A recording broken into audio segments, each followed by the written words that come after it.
हम लोग अब प्रोकैरियोटिक सेल से डिस्कस करना शुरू करेंगे। जैसा हम लोगों ने अभी तक बात की थी बच्चों कि प्रोकैरियोटिक सेल्स मतलब ऐसे यूनिसेलुलर ऑर्गेनिज्म जिनका न्यूक्लियस वेल डिफाइंड नहीं है। तो ज़रा अब इनके अलग अलग शेप्स के बारे में भी हम बात कर लेते हैं कि प्रोकैरियोटिक सेल्स के शेप्स कैसे होते हैं। ये जैसे हमारे प्रोकैरियोट्स हैं, अगर मान लीजिए कोई प्रोकैरियोटिक सेल है जिस सेल के अंदर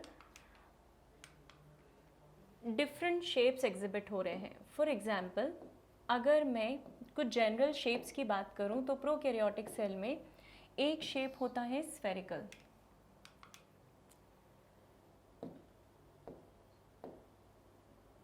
एक शेप प्रोकैरियोटिक सेल का है स्फेरिकल। क्योंकि स्फेरिकल है इसीलिए इसे हम कोकाई बोलते हैं। The very first one cocci, cocci मतलब स्फेरिकल शेप का सेल्स। दूसरा है रॉड शेप्ड सेल या कैप्सूल शेप्ड सेल, इसे हम बेसिलाई बोलते हैं। बेसिलस, बेसिलस मतलब जो कैप्सूल शेप का होगा। नॉर्मली जितने भी सेल्स होते हैं हमारे जो बैक्टीरियल सेल्स हैं वो बेसिलाई शेप में आपको सबसे ज़्यादा मिलेंगे। विब्रियो कोलेरी जो कोलेरा कॉज करता है, विब्रियो कोलेरी, ये बैक्टीरिया जो है दिस इज कोकाई शेप्ड।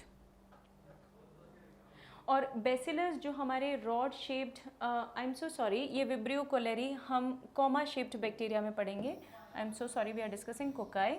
तो कोकाई जो है वो cocci basically spherical shape, bacillus rod shape and vibrio मतलब कॉमा शेप, जिसका एग्जाम्पल हमारा विब्रियो कोलेरी है, एंड स्पाइरलम, इस तरीके से। तो 3-4 शेप्स हो गए कॉमनली हमारे बैक्टीरियाज के। Depending upon the shape bacterias को हमने क्लासिफाई किया है। So these are the 4 common shapes of bacteria. अब कोई भी बैक्टीरिया है उसके पास प्रोटेक्शन के लिए, क्योंकि उसके अंदर का जो साइटोप्लाज्म है वो साइटोप्लाज्म आपको प्रोटेक्ट करके रखना है। उसके अंदर जो भी नॉर्मल सेल ऑर्गेनल्स है जैसे राइबोसोम वो है उसके पास, उस राइबोसोम को आपको प्रोटेक्ट करना है। तो इसके लिए हमारे बैक्टीरिया के पास कुछ कवरिंग्स हैं और उन कवरिंग्स को हम सेल मेम्ब्रेन बोलते हैं या उन कवरिंग्स को हम एनवेलप बोलते हैं। If the covering is of nucleus तो न्यूक्लियर एनवेलप बोलते हैं, और अगर ये कवरिंग सेल की है तो उसे हम सेल एनवेलप बोलते हैं। हमारे जो बी बैक्टीरिया है, अगर मैं एक नॉर्मल आपको डायग्राम बना के दिखाऊं तो ये मैंने एक रॉड शेप्ड बैक्टीरिया बनाया है, बेसिलाई शेप्ड बैक्टीरिया, जहाँ पे जो जेनेटिक मटेरियल है किसी एक जगह पे सिचुएटेड है। ऑल्दो जहाँ जेनेटिक मटेरियल प्रेजेंट है ये न्यूक्लियस नहीं है, राइट बच्चों, क्योंकि हम तो पहले ही बोल चुके हैं कि बैक्टीरिया के पास न्यूक्लियस नहीं होता। तो इस बैक्टीरिया के पास न्यूक्लियस नहीं है, लेकिन जहाँ पे जेनेटिक मटेरियल प्रेजेंट है या जहाँ पे जेनेटिक मटेरियल दिख रहा है इस रीजन को हम न्यूक्लियोइड बोलते हैं। So they don't have nucleus but they do have nucleoid, जहाँ पे डीएनए प्रेजेंट होता है। तो इनका डीएनए सेल एनवेलप के अंदर ही प्रोटेक्टेड है, नो एक्स्ट्रा प्रोटेक्शन। जैसे यूकैरियोटिक सेल का न्यूक्लियस किस में होता है, सॉरी जेनेटिक मटेरियल किस में होता है, न्यूक्लियस में, वैसा इनके केस में नहीं होता। इनके पास सिर्फ और सिर्फ एक आउटर एनवेलप है, they don't have nuclear envelope. तो बैक्टीरियाज के पास apart from normal DNA they have some extra chromosomal genetic material. ये एक्स्ट्रा क्रोमोसोमल जेनेटिक मटेरियल मैंने आपके सामने अलग से बना के बताया है। This extra chromosomal genetic material is what is referred as plasmid. अब बच्चों ध्यान रखना, प्लाज्मिड बहुत इंपॉर्टेंट टॉपिक है। प्लाज्मिड किसी भी बैक्टीरिया के अंदर extra genetical information, extra chromosomal material है। इसका मतलब किसी भी बैक्टीरिया के पास नॉर्मल जेनेटिक मटेरियल तो होगा, उस नॉर्मल जेनेटिक मटेरियल के अलावा हमारे बैक्टीरिया के पास एक एक्स्ट्रा क्रोमोसोमल जेनेटिक मटेरियल है जिसे हम प्लाज्मिड बोलते हैं। अपार्ट फ्रॉम दैट, इसलिए we are calling it as extra. ये प्लाज्मिड अगर आप देख रहे हैं मैंने स्फेरिकल बनाया है, सर्कुलर बनाया है, तो प्लाज्मिड्स सर्कुलर होते हैं। ये प्लाज्मिड किसी भी बैक्टीरिया को कुछ चीज़ों के लिए हेल्प करते हैं। एक तो कुछ मेजर कंट्रीब्यूशन है इनका विच इज़ जीन्स, राइट। ये जो एक्स्ट्रा जीन्स देते हैं वो जीन्स हैं एंटीबायोटिक रेजिस्टेंस जीन। आपने सुना है बेटा, कि कोई भी बैक्टीरिया जो है फॉर एग्जांपल कहीं पे अगर आपको बैक्टीरियल इन्फेक्शन हुआ हो सपोज़ कभी, तो डॉक्टर्स आपको एंटीबायोटिक्स देते हैं, राइट, एंड डॉक्टर्स दे से कि एंटीबायोटिक का डोज पूरा कवर कीजिएगा, पूरा कंप्लीट कीजिएगा, बीच में नहीं छोड़ना है। पता है आपको क्यों? क्योंकि अगर आपने बीच में ब्रेक कर दिया तो वहाँ पे आपके बैक्टीरियाज डेवलप होना शुरू हो जाएंगे फिर से। बैक्टीरिया के पास ये नेचुरल रेजिस्टेंस मैकेनिज्म है कि वो अपने आप को एंटीबायोटिक से बचा सकता है। कैसे बचाएगा बच्चों? तो बैक्टीरिया अपने आप को प्लाज्मिड की मदद से हमेशा रेजिस्टेंस प्रोवाइड करवा लेता है और इसीलिए ये प्लाज्मिड बैक्टीरिया को एंटीबायोटिक रेजिस्टेंस देते हैं। These bacteria they provide antibiotic resistance. I hope this is clear. Even यही प्लाज्मिड जो हैं ये डीएनए के डुप्लीकेशन में भी मदद करते हैं। तो plasmids are basically responsible for either providing resistance to certain antibiotics or they are also helpful in replication. कोई भी प्लाज्मा मेम्ब्रेन में हमारे बैक्टीरिया की प्लाज्मा मेम्ब्रेन में कुछ और मॉडिफिकेशंस भी होते हैं। अब तक तो हमने पढ़ा बेटा एक आउटर एनवलप है जो कि बैक्टीरिया को प्रोटेक्ट करता है। ये बैक्टीरियाज की जो मेम्ब्रेन है ये मेम्ब्रेन्स हमारे लिए एनवलप हैं। वैसे तो बैक्टीरिया में 3 मेजर सेल एनवलप्स होते हैं जो तीनों के बारे में हम एक एक करके डिस्कस करने वाले हैं। फिलहाल प्लाज्मा मेम्ब्रेन के बारे में जस्ट एन इंट्रोडक्शन। किसी भी बैक्टीरिया के पास आउटर बाउंड्री जो है वो प्लाज्मा मेम्ब्रेन है एंड प्लाज्मा मेम्ब्रेन कई बार अंदर से फोल्ड हो जाती है और जो अंदर से इन फोल्डिंग्स है हमारी प्लाज्मा मेम्ब्रेन की, उन इन फोल्डिंग्स को हम बोलते हैं मीजोजोम्स। तो मीजोजोम्स क्या है बच्चों? Mesosomes are in foldings of plasma membrane.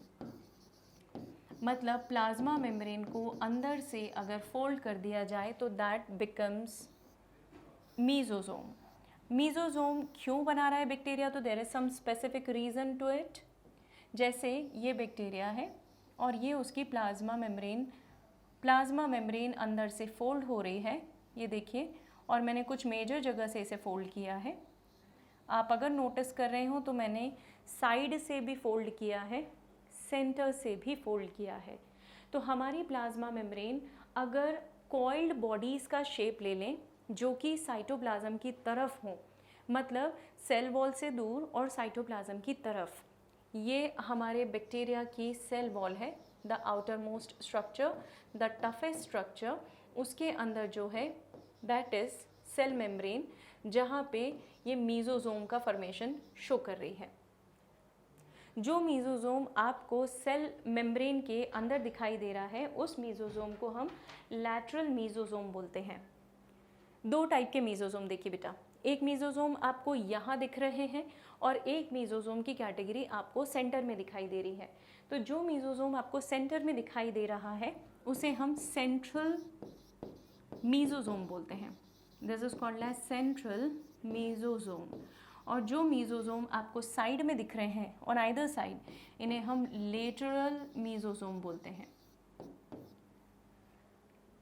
We call them as lateral mesosomes. So plasma membrane की इन फोल्डिंग को हम मीजोजोम बोलेंगे एंड मीजोजोम लेटरल हो सकते हैं, सेंट्रल हो सकते हैं। अब ज़रा समझिएगा बेटा, सेंट्रल और लेटरल मीजोजोम का पर्पस। ये लेटरल मीजोजोम जो है ना, they are analogous to mitochondria. हमारी बॉडी में, हमारे सेल्स में जो माइटोकॉन्ड्रिया हैं उनसे ये सिमिलर है फंक्शन वाइज। कैसे पता है? अरे हमारा माइटोकॉन्ड्रिया क्या करता है, याद करिए, सेलुलर रेस्पिरेशन करता है कि नहीं? तो जैसे हमारा माइटोकॉन्ड्रिया सेलुलर रेस्पिरेशन करता है वैसे ही इनका मीजोजोम सेलुलर रेस्पिरेशन करता है। मतलब मैं यहाँ लिख सकती हूँ that this part is basically helpful in the process of respiration of the cell. ये किस में मदद कर रहा है? सेल के रेस्पिरेशन में। वहीं जो सेंट्रल मीजोजोम है, ये सेंट्रल मीजोजोम डीएनए को मदद करता है अटैचमेंट में। तो जिस समय पे डीएनए को रेप्लिकेट करना है वो डीएनए इससे जाकर चिपक जाता है और वो फिर यहाँ पर रेप्लिकेशन शुरू करता है, अपनी कॉपी बनाना शुरू करता है। So this is what is all about mesosome. अब ये मीजोजोम रेस्पिरेशन में कैसे मदद करते हैं? जैसा हमने पहले ही कहा, दे हेल्प इन रेस्पिरेशन। तो इनके पास कुछ स्पेशल एंजाइम्स है जैसे oxidases and dehydrogenases. These are set of enzymes. सबसे ज़्यादा एंजाइम्स किसी भी बैक्टीरिया में मीजोजोम्स के आसपास ही मिलेंगे बच्चों। क्योंकि वहाँ दो मेन इंपॉर्टेंट प्रोसेस चल रही हैं, याद रखिएगा। क्या, एक तो आपका सेल रेस्पायर कर रहा है उसी जगह से, दूसरा फंक्शन वहाँ पे डीएनए का रेप्लिकेशन हो रहा है। तो ये दो मेन इंपॉर्टेंट इवेंट्स हैं जो कि मीजोजोम में हो रहे हैं। इसका मतलब हम कह सकते हैं कि मीजोजोम में एंजाइम्स का नंबर ज़्यादा होगा। ये क्वेश्चन पूछा गया है, इसका ध्यान रखिएगा। ओवरऑल अगर मैं बात करूँ तो क्योंकि सेल वॉल के फॉर्मेशन में मीजोजोम हेल्पफुल है, it gives certain kind of structures और it produces certain kind of structures जो सेल वॉल का फॉर्मेशन करते हैं। डीएनए के रेप्लिकेशन में इंपॉर्टेंट है ये, और इसके अलावा डिस्ट्रीब्यूशन ऑफ जेनेटिक मटेरियल मैं आपको ब्रीफ में बताती हूँ। आपको इसका डिटेल मैकेनिज्म जानने की ज़रूरत नहीं है। Nobody will ask in our exam, NEET में कोई नहीं पूछने वाला है। ये मैंने बाहर की तरफ जो बनाई है टफ आउटर बाउंड्री बनाई है which is called as cell wall, right. इस सेल वॉल को अंदर से सपोर्ट या अंदर जो स्ट्रक्चर प्रेजेंट है दैट इज़ मीजोजोम, जो कि इनफोल्डिंग ऑफ प्लाज्मा मेम्ब्रेन है। अभी फ़िलहाल मैंने दो सेंट्रल बनाए और एक लैटरल बनाया है। जब भी डीएनए को डुप्लीकेट करना है वो डीएनए इसके साथ जाकर अटैच हो गया, राइट। अटैच होकर यहाँ पे डीएनए की कॉपी बन गई, और उसके बाद ये जो मीजोजोम है, देखिएगा I am using a different colour to show now the changed mesosome. वो मीजोजोम कुछ इस तरीके से चेंज हो जाएगा, डबल हो गया, मीजोजोम बढ़ गया, और उस बड़े हुए मीजोजोम पे अब आपका डीएनए जो है वो ऐसा स्प्रेड हो गया, राइट। Are you getting? मैंने उसे जानबूझकर ओवरलैप किया है, मैं आप उसे क्लियर करके भी बता देती हूँ। देखिएगा, अगर इनफोल्डिंग है ये प्लाज्मा मेम्ब्रेन की, ये ऐसी इनफोल्डिंग है, तो इस इनफोल्डिंग पे पहले तो मीजोजोम डबल हो गया या मीजोजोम एक्सपैंड हो गया, उस पे जो डीएनए है वो डबल होके वो चिपका हुआ है। अब मीजोजोम इस डीएनए को आधा इधर और आधा इधर डिस्ट्रीब्यूट कर देगा। सो this is how it helps in distribution of DNA into the daughter cells. ये मीजोजोम का एक इंपॉर्टेंट फंक्शन है। ये ओवरऑल एक बैक्टीरिया का डायग्राम है, एक प्रोकैरियोटिक सेल का डायग्राम है, जहाँ पे मैंने अभी तक आपसे जो डिस्कस किया वो न्यूक्लियोइड रीजन के बारे में डिस्कस किया। ये न्यूक्लियोइड है, राइट, जहाँ पे जेनेटिक मटेरियल प्रेजेंट है। ये आउटर प्रोटेक्टिंग बाउंड्रीज हैं, सेल एनवलप है, जहाँ पे plasma membrane, cell wall, slime layer, capsule, ये सारी चीज़ें प्रेजेंट हैं। और इसके अलावा हमारे सेल के अंदर साइटोप्लाज्म प्रेजेंट है। एक्स्ट्रा क्रोमोसोमल जेनेटिक मटेरियल जिसके बारे में हमने अभी थोड़ी देर पहले बात की थी वो ये रहा, आप नोटिस कर लीजिए। ये एक्स्ट्रा क्रोमोसोमल जेनेटिक मटेरियल हो गया। बाकी की चीज़ें हम ग्रेजुअली डिस्कस करने वाले हैं, about pili, about ribosome, food granule and flagella. तो आई होप इतना पार्ट आपको क्लियर है, जहाँ पे हमने किसी भी बैक्टीरिया के बेसिक एनवलप्स के बारे में सिर्फ लोकेशन देखी प्लस न्यूक्लियोइड की लोकेशन देखी। अब हम आ जाते हैं प्रॉपरली इस सेल वॉल के मॉडिफिकेशन पे या सेल वॉल के स्ट्रक्चर पे। हमारे जो बैक्टीरियाज हैं इनके पास मेजरली 3 लेयर्स हैं। एक ग्लाइकोकैलिक्स है जो कि आउटर मोस्ट स्ट्रक्चर हो सकता है, ये सभी बैक्टीरिया में हो बच्चों, ऐसा ज़रूरी नहीं है। उसके अंदर सेल वॉल होती है और उसके अंदर प्लाज्मा मेम्ब्रेन होती है। तो प्लाज्मा मेम्ब्रेन की इनफोल्डिंग्स आपने मीजोजोम पढ़ी। तो हम बात करेंगे सबसे पहले ग्लाइकोकैलिक्स के बारे में। वैसे तो ये तीनों ही मिलकर सेल का एनवलप बनती है, लेकिन तीनों लेयर्स का अपना अपना इंपॉर्टेंस है बच्चों, अपना अपना फंक्शन है, but togetherly they protect the cell.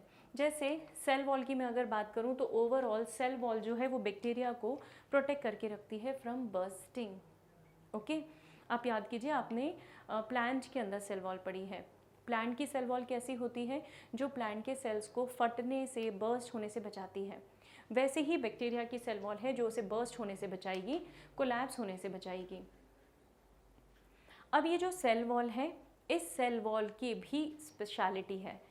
ये सेल वॉल हमारे बैक्टीरिया के पास किस तरह से प्रेजेंट है, कौन से बैक्टीरिया के पास सेल वॉल का कॉम्पोजिशन कैसा है, उसके बेसिस पे भी हमने बैक्टीरियाज को 2 कैटेगरीज में क्लासिफाई किया है।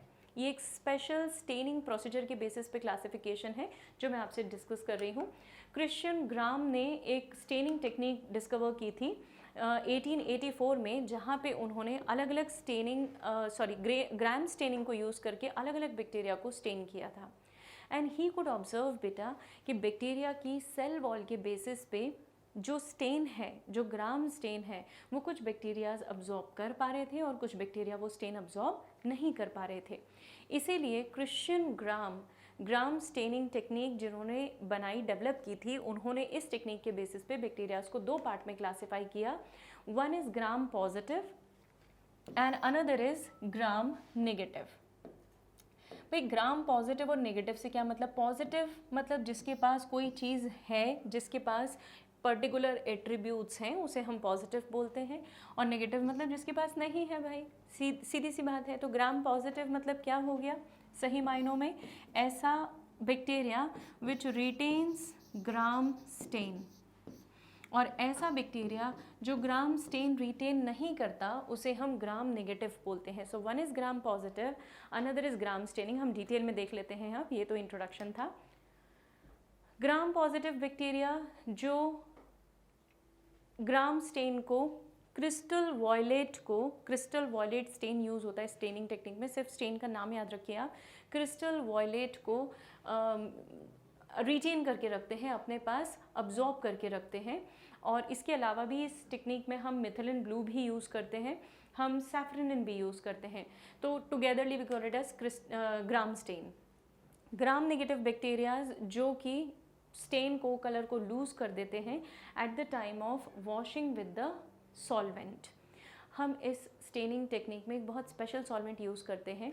वो स्पेशल सॉल्वेंट से ग्राम पॉजिटिव की जो सेल वॉल है वो डिहाइड्रेट हो जाती है, और सेल वॉल डिहाइड्रेट होने से अंदर के पोर्स जो हैं वो लॉक हो जाते हैं। ज़रा समझना बेटा, अगर आपका सेल है, उस सेल के जो कोई भी एक ऑर्गेनिज्म है और अगर उसके सेल्स हैं, सेल्स में अगर इनफ मॉइस्चर होगा तो सेल कैसा दिखेगा? टर्जिड। एक एग्जांपल देती हूँ आपको, ये स्टोमेटा का आपने पढ़ा हुआ है। स्टोमेटा जब ओपन होता है तो वो इस तरीके से टर्जिड दिखाई देता है, और जब स्टोमेटा वाटर लूज कर देता है तो वो इस तरीके से फ्लैसिड हो जाता है। तो यहाँ पे जो हमारे बैक्टीरिया थे, जो ग्राम पॉजिटिव बैक्टीरिया थे, उनको जब सॉल्वेंट से वॉश किया गया तो वो डिहाइड्रेट हो गए तो उनके पोर्स क्लोज हो गए, और क्लोज होने के कारण जो स्टेन उन्होंने अब्जॉर्ब किया था वो स्टेन उनके पास रहेगा, वहीं पे लॉक हो जाएगा। और लॉक हो गया मतलब स्टेन बाहर नहीं आ पाएगा। इसका मतलब वो सेल्स आपको कैसे दिखेंगे? कलर्ड दिखेंगे। लेकिन जिन सेल्स के पास डिहाइड्रेशन की फिनोमेनन नहीं हुई है वो सेल्स कलर लूज़ कर देंगे और वो होंगे ग्राम नेगेटिव बैक्टीरिया। तो यहाँ पे स्टेटमेंट भी है आपके सामने, जो ग्राम स्टेन को रिटेन नहीं कर पाते और ब्लू या पर्पल कलर जो स्टेन हमने यूज़ किया था उसे वो लूज़ कर देते हैं, उन्हें हम बोलते हैं ग्राम नेगेटिव बैक्टीरिया। देखिए कुछ इस तरीके से आपको दोनों सेल्स माइक्रोस्कोप में विजुअलाइज होंगे। जो ग्राम पॉजिटिव बैक्टीरिया हैं वो पर्पल कलर के दिखाई देंगे, और जो ग्राम नेगेटिव बैक्टीरिया हैं वो पिंक कलर के दिखाई देंगे। तो जब भी आप माइक्रोस्कोप में देखते हैं, जब भी बैक्टीरियोलॉजी होती है, तब हम जब सैंपल्स को माइक्रोस्कोप में रखते हैं ग्राम स्टेनिंग के बाद, तो जो सेल्स पर्पल कलर रिटेन करते हैं वो सेल्स ग्राम पॉजिटिव होते हैं, और जो सेल्स पर्पल कलर रिटेन नहीं करते वो ग्राम नेगेटिव होते हैं। These are few differences between gram positive and gram negative bacteria. Gram positive bacteria में एक आउटर मेम्ब्रेन एब्सेंट होती है और म्यूरिन का कॉन्सेंट्रेशन कंपैरेटिवली ज़्यादा होता है। It's a peptidoglycan. उसका कॉन्सेंट्रेशन ज़्यादा होने से the cell wall becomes comparatively thick, और थिक हो जाती है तो नीचे की लेयर से जो कलर है उसका लूज़ होना थोड़ा डिफ़िकल्ट हो जाता है। लिपिड कंटेंट ऑल्दो कम होता है, थिक होती है मेम्ब्रेन, क्योंकि यहाँ पे म्यूरिन या पेप्टिडोग्लाइकन का कॉन्सेंट्रेशन ज़्यादा होता है। ऑन द कॉन्ट्ररी जो ग्राम नेगेटिव हैं उनके पास म्यूरिन का कॉन्सेंट्रेशन काफ़ी कम होने से जो मेम्ब्रेन है, जो वॉल है उनकी, वो वॉल कैसी होती है? थिन, एंड इसीलिए they lose the colour very easily. Gram positive bacteria को बहुत ज़्यादा पैथोजेनिक प्रॉपर्टीज़ देने वाला जो एक स्पेशल केमिकल है दैट इज़ टिकोइक एसिड। ये टिकोइक एसिड आपको ग्राम पॉजिटिव में मिलता है, ग्राम नेगेटिव में नहीं मिलता। तो ग्राम पॉजिटिव बैक्टीरिया मोस्टली ऐसे बैक्टीरियाज है बेटा जो आपको बहुत ज़्यादा पैथोजेनिक दिखेंगे। तो कई बार जब ब्लड एनालिसिस होता है, यूरिन एनालिसिस होता है, तो उन केसेस में ग्राम स्टेनिंग एक बहुत इंपॉर्टेंट फैक्टर है जो हमें ये बता देती है कि भाई ये बैक्टीरिया पैथोजेनिक है, ये पर्पल कलर का दिख रहा है, दिस इज़ अ पैथोजेनिक। जैसे अभी मैंने आपको कुछ एग्जाम्पल्स दिए थे, ई कोलाई, रिमेंबर हमने पिछली स्लाइड्स में ई कोलाई के बारे में पढ़ा था, that it is a gram positive bacteria and you know that E coli बहुत बड़ा पैथोजन है, isn't it? It causes diarrhea, dysentery, बहुत सारी प्रॉब्लम से एसोसिएटेड है। These are few more differences between gram positive and gram negative bacteria. Coming to the another membrane, another protective membrane which is glycocalyx. Okay, glycocalyx कुछ भी नहीं है, it is just a combination of glycoproteins, glycolipids जो कि membrane के extensions हैं। आपको ग्लाइकोकेलिक्स cell wall के बाहर कुछ निकलते हुए स्ट्रक्चर्स के फॉर्म में अवेलेबल या स्ट्रक्चर के फॉर्म में विजुअलाइज होगा। ये ग्लाइकोकेलिक्स की जो थिकनेस है वो वैरी कर सकती है, इसका कॉम्पोजिशन भी वैरी कर सकता है, मतलब it can be loose and it can be thick also. ये बहुत कड़क हो सकता है, मोटा हो सकता है। तो जब बहुत ज़्यादा कड़क और मोटा होगा ना तो ये अपने आसपास एक कैप्सूल बना लेता है, राइट। तो जैसे कुछ एडवर्स कंडीशंस हैं, आपने सुना है कि बैक्टीरिया हर एडवर्स कंडीशन में अपने आप को सर्वाइव रख पाता है, जिंदा रख पाता है, सुना होगा। कैसे? इसी कैप्सूल के कारण। तो जब भी ये पास्चुराइजेशन करते हैं हम, पास्चुराइजेशन एक जो मिल्क को प्रिजर्व करने की टेक्निक है, आपको पता है बहुत हाई टेम्परेचर तक उसे गर्म करते हैं और तुरंत ठंडा कर देते हैं, उस केस में कैप्सूल ब्रेक होती है। इसीलिए पास्चुराइजेशन एक बहुत इंपॉर्टेंट, बहुत अच्छी प्रिजर्वेटिव टेक्निक है। एनीवेज, आइए वापस से यहाँ पे स्लाइम लेयर के फॉर्म में, स्लाइम के फॉर्म में प्रेजेंट होगा तब लूज होगा, और कैप्सूल के फॉर्म में जब वो होगा तो बहुत थिक होगा, कड़क होगा। The another membrane is plasma membrane, जो कि सेमी परमिएबल नेचर है unlike all the other membranes of the cell. जैसा कि आपने पहले भी पढ़ा हुआ है कि प्लाज्मा मेम्ब्रेन कैसी होती है बेटा, इट इज़ थिन, फ्लेक्सिबल, है ना, वैसी ही इनकी भी होती है। इसका मॉडिफिकेशंस हम ऑलरेडी पढ़ चुके हैं मेसोसोम के फॉर्म में। तो जैसे दूसरी प्लाज्मा मेम्ब्रेन की प्रॉपर्टीज़ हैं वही सेम इसकी प्रॉपर्टीज़ हैं, इन्हें हम डिस्कस करेंगे प्लाज्मा मेम्ब्रेन स्पेसिफिक टॉपिक में। सो मेसोसोम को समराइज़ कर रहे हैं हम। ये मेसोसोम्स जो हैं अभी हमने इन फोल्डिंग्स के फॉर्म में डिस्कस किए थे प्लाज्मा मेम्ब्रेन में, और अब हम इन्हें स्पेसिफिकली इन्हीं के मॉडिफिकेशंस के फॉर्म में कि मेसोसोम भी कितने टाइप के हमारे पास हो सकते हैं। तो ये मेसोसोम एक वेसाइकल के फॉर्म में भी हो सकते हैं, ये ही मेसोसोम टिब्यूल्स के और लेमिना के फॉर्म में भी हो सकते हैं।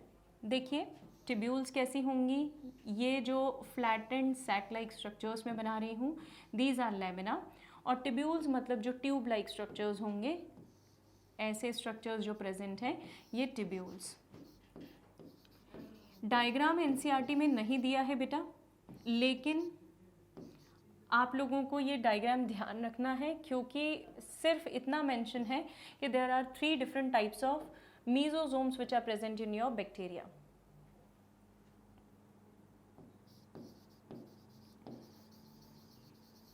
This is lamellae and this is vesicle. तो ये हो गए हमारे 3 अलग अलग टाइप के mesosomes, vesicle, tubules and lamellae. We already talked कि मेसोसोम्स जो हैं वो सेलुलर रेस्पिरेशन में मदद करते हैं, और मेसोसोम का लोकेशन अब इस डायग्राम के थ्रू आपको यहाँ पे क्लियर हो जाएगा। This is where mesosomes are located, right. Nucleoid हम ऑलरेडी बात कर चुके हैं। So these are in general all the functions which we discussed about mesosome.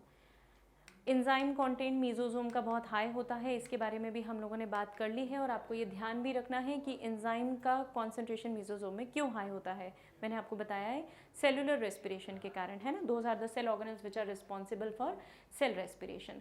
कई सारे बैक्टीरियाज के अंदर कुछ कलर्ड पिगमेंट्स भी होते हैं जिन्हें हम क्रोमैटोफोर्स बोलते हैं। मतलब जैसे साइनोबैक्टीरिया है, साइनोबैक्टीरिया की मेम्ब्रेन के अंदर कुछ कलर्ड पिगमेंट्स प्रेजेंट होते हैं जिन्हें हम क्रोमैटोफोर्स बोलते हैं। हर बैक्टीरिया की प्रॉपर्टी नहीं है। ये पिगमेंट्स फोटोसिंथेसिस में भी मदद करते हैं, अगर बैक्टीरिया जो है वो फोटोसिंथेटिक बैक्टीरिया है तो, और ये पिगमेंट्स ये जो पिगमेंट्स हैं ये कलर इम्पार्ट करने में भी मदद करते हैं। So majorly they are helpful in photosynthesis. अब अगर बैक्टीरियाज के चलने फिरने के बारे में बात की जाए तो not all the bacterias are motile but not all the bacterias are non motile. तो कुछ बैक्टीरिया चल सकते हैं, कुछ बैक्टीरिया नहीं चल सकते हैं। बट ऑब्वियसली बात है बेटा, सिंगल सेल है तो इसका मतलब वो सिंगल सेल मूवमेंट भी करे, डाइजेशन भी वही करे, रेस्पिरेशन भी वही करे, सब कुछ उसी ने करना है। तो अगर इस बैक्टीरिया को चलना हो तो फिर कैसे चलेगा, राइट? तो हमारे बैक्टीरिया को चलने के लिए भी एक स्पेशल स्ट्रक्चर की हेल्प लगी हुई है and that is what is referred as flagella. तो अगर किसी बैक्टीरिया के पास आपको सेल वॉल का एक्सटेंशन दिखे, याद रखिए सेल मेम्ब्रेन के एक्सटेंशन मीजोजोम होते हैं लेकिन सेल वॉल का एक्सटेंशन होता है फ्लैजेला, ध्यान रखिएगा। तो किसी भी बैक्टीरिया के अंदर आपको थिन फिलामेंटस स्ट्रक्चर, ये पतले पतले से हैं और फिलामेंटस थ्रेड लाइक स्ट्रक्चर्स हैं बैक्टीरिया के अंदर जिन्हें हम फ्लैजेला बोलते हैं। ये बैक्टीरिया के किसी एक एंड से भी निकल सकते हैं बेटा, और अगर ये बैक्टीरिया के दोनों एंड से भी निकल सकते हैं। मुझे उम्मीद है आपको शेप याद आ रहा होगा, this is bacilli type of bacteria, right? ये एक एंड से कई सारे भी निकल सकते हैं, फाइन। तो हमारे पास बैक्टीरिया के अंदर फ्लैजेला का अरेंजमेंट डिफरेंट हो सकता है। इट ऑल डिपेंड्स कि आपका बैक्टीरिया किस टाइप के माहौल में रहता है। इनके अलग अलग नाम है बेटा, मोनोट्राइकस, लोफोट्राइकस, पेरीट्राइकस, लेकिन नाम एनसीईआरटी में नहीं है तो आप बिल्कुल इग्नोर कर दीजिए। बस एनसीईआरटी इतना मेंशन करती है that they may have one और more than one number of flagella. तो फ्लैजेला क्या है? थिन लॉन्ग एक्सटेंशंस हैं। इनका एक स्पेसिफिक शेप है, एक स्पेसिफिक स्ट्रक्चर है जहाँ पे हर फ्लैजेला के पास एक फिलामेंट, हुक और बेसल बॉडी होती है। मैं आपको डायग्राम बता रही हूँ। ये सपोज ये एक फ्लैजेला है, इस फ्लैजेला में यहाँ पर बेसल बॉडी प्रेजेंट होगी, ये उस फ्लैजेला का हुक है, this is hook of flagella, और ये फ्लैजेला का फिलामेंट है। So this is how your flagella looks like. So flagella have a basal body, a hook and a filament and this helps in locomotion. किसका extension है आप याद रखेंगे, this is the extension of cell wall. Flagella के अलावा हमारे bacteria में और दो स्ट्रक्चर्स होते हैं जिनका नाम मैंने अभी थोड़ी देर पहले आपके सामने लिया था। One is pili and another is fimbriae. Pili जो है वो किसी भी बैक्टीरिया को रिप्रोडक्शन में भी मदद करते हैं। तो थोड़ा सा पाइलाई के बारे में मैं बताना चाहूँगी। This is the bacteria which is showing the presence of pili, right? And this is another bacteria which do not have any pili on the surface.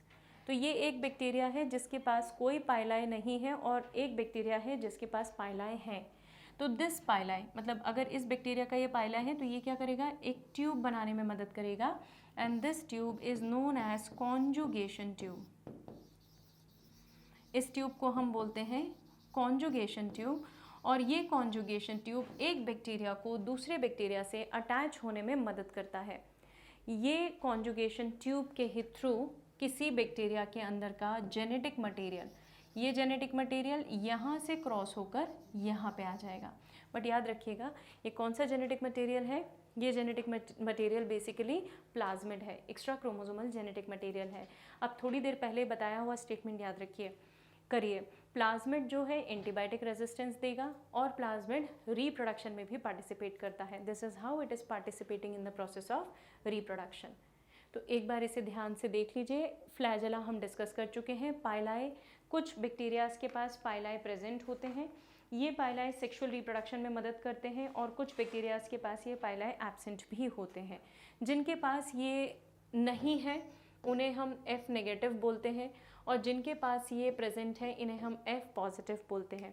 Now you must be wondering why F का मतलब क्या है इधर, तो देखिएगा F stands for fertility. F stands for fertility. तो fertility मतलब reproduction में जो देने का काम करेगा, जो जेनेटिक मटेरियल को डोनेट करेगा उसे हम डोनर बोलेंगे, और जो जेनेटिक मटेरियल को डोनेट नहीं कर सकता उसे हम रेसिपिएंट बोलेंगे। So one is donor here and another is recipient. Similarly fimbriae जो होते हैं, फिम्ब्रे भी कुछ इंपॉर्टेंट स्ट्रक्चर्स हैं जो कि सेल के ऊपर प्रेजेंट होते हैं, जो उसे लोकोमोशन में, मूवमेंट में मदद करते हैं। So this is how your bacteria moves. To summarise, हमारे बैक्टीरिया के पास सीलिया है, फ्लैजेला है, फिम्ब्रे हो सकते हैं और पाइलाई हो सकते हैं, राइट। तो I hope this topic is clear to all of you. ये लॉन्गेटेड स्ट्रक्चर हैं जो कि स्पेशल प्रोटीन से बने हुए हैं। प्रोटीन इज बेसिकली फ्लैजेलिन जो इन्हें मूवमेंट में मदद करता है। Pili for reproduction, flagella for specifically locomotion. अब फिम्ब्रे का फंक्शन सुनिए। फिम्ब्रे जो है वो ब्रिसल लाइक होते हैं बेटा, धागे जैसे। जैसे किसी ब्रश में अगर आप देखें तो किसी ब्रश में स्ट्रक्चर्स कैसे दिखेंगे ना आपको, तो ये अगर आपका बैक्टीरिया है, इस बैक्टीरिया के ऊपर यहाँ पे ऐसे छोटे छोटे से फाइबर्स प्रेजेंट होते हैं। ये फाइबर्स उसे किसी भी सरफेस से अटैच होने में मदद करते हैं। और पता है अगर ये बैक्टीरिया है तो ये बैक्टीरिया अगर पैथोजेनिक है और पैथोजेनिक बैक्टीरिया को होस्ट से अटैच होना है तो वो इन ब्रिसल्स की मदद लेगा, इन फिम्ब्रे की मदद लेगा। तो फिम्ब्रे क्या है बच्चों? फिम्ब्रे आपको याद रखना है, these are just bristles that will help in attachment with the host. और कई बार तो सरफेस से अटैचमेंट में भी ये मदद करते हैं, नॉट नेसेसरी कि सिर्फ होस्ट की ही ज़रूरत हो। जैसे अगर सेल वॉल की मैं बात करूँ, सेल वॉल प्रोटेक्शन के लिए काम करती है, सेल मेम्ब्रेन प्रोटेक्शन के लिए काम करती है, लेकिन सेल मेम्ब्रेन का एक पार्ट विच इज़ एक मॉडिफिकेशन विच इज़ मीजोजोम, ये रेस्पिरेशन, डीएनए रेप्लिकेशन में मदद करता है। Then we have appendages for motility, इसको मोबाइल करने के लिए हमारे पास फ्लैजेला है, सीलिया है, फिम्ब्रे हैं एंड पाइलाई है। तो इन चीज़ों को आप समराइज़ करके इस तरीके से ध्यान रख सकते हैं कि कुछ ये अपेंडेजेस हैं जो हमारे बैक्टीरिया को हेल्प करते हैं। So this is for motility, plus reproduction भी इसमें इंक्लूडेड है, लेकिन स्पेसिफिक है इसलिए मैं लिख नहीं रही हूँ। और ये respiration plus DNA duplication and these are protection. इसमें मैं ग्लाइकोकैलिक्स और ऐड करना चाहूँगी, तो ये तीन चीज़ें किस में है? Protection. So here we have done और थ्रू विथ प्रोकैरियोट्स। अब यूकैरियोटिक सेल के अंदर जो सेल ऑर्गेनल्स हैं वहाँ से शुरू करेंगे। उनमें से एक सेल ऑर्गेनल दोनों में कॉमन है, राइबोसोम, वहाँ से हम टॉपिक शुरू करेंगे।